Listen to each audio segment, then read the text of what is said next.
Hi, I'm Rick, and you're in the Whiskey Zone, a place where we happily celebrate the spirit of the spirit.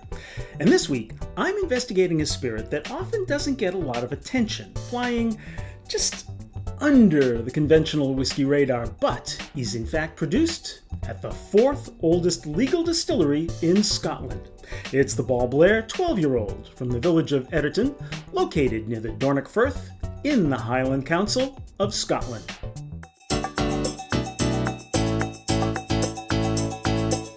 While it is currently owned by Thai Bev, the largest producer of beer and alcohol in Thailand, Balblair Distillery has some serious Scottish whiskey roots, having been founded in the Northern Highlands in 1790. A fun side note about the Balblair Distillery: it grabbed some screen time in the 2012 film The Angel's Share, which I will not be giving a review for here, as this is a whiskey review video. But you should watch the film. This 12-year-old single malt is part of Balblair's core lineup of whiskeys, which are all bottled at 46% ABV. This release has been matured in American Oak ex-bourbon and double-fired casks. And this whiskey earns gold stars in my book because it's non-chill filtered, and what you see when you pour it out of the bottle is its all-natural color. And that color, it's like a pale gold, almost like a white wine, with lights that are thin but slow as they creep down the glass. Let's try the nose.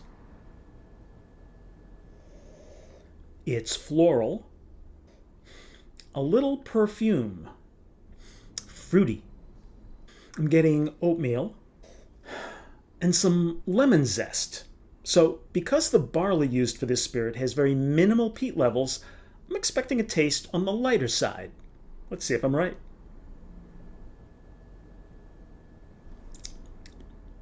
I do get some wood taste.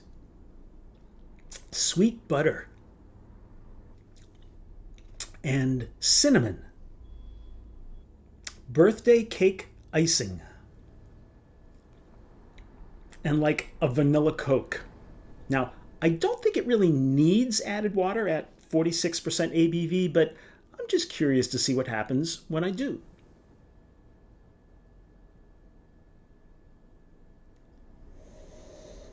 With the water, I'm getting like a honeycomb. Cherries. And just a hint of chocolate. The water gives me the flavor of those hard root beer candies. Molasses cooked in butter. And a cappuccino.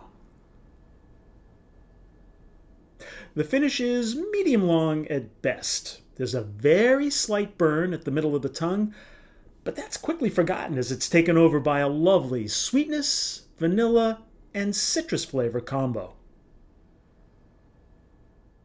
This is one of those whiskeys where, I admit, I did not like the initial neck pour, but as I worked my way down into the bottle a bit, the flavors became much more alive in my mouth.